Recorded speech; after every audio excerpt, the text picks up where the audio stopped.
daawadayaasheena meel kastoo aad joogtaan waxaad ku soo dhawaataan muuqaal cusub 6 waxyaabood aad ku heli karto farxadda ugu weyn nolosha qof walba jecel yahay inuu faraxsanaado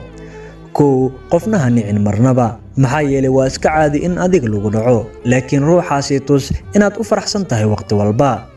2 marnaba ha walwalin haddii aad walwalsan tahay xitaa isku day inaad ilowdo wax ku keenay walwalkaasi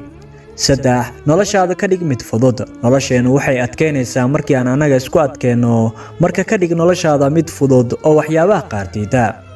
4 bixi wax badan si aad u noqoto mid liibaana 5 markasta dhoola cadeey xitaa haddii ay kugu adag tahay inaad dhoola cadeyso 6 oo ah mid ugu dambeysa rabbigaaga u dhawow mar walba waad ku mahadsan tahay daawashadaada haddii aad nagu cusub tahay fadlan nagu soo bir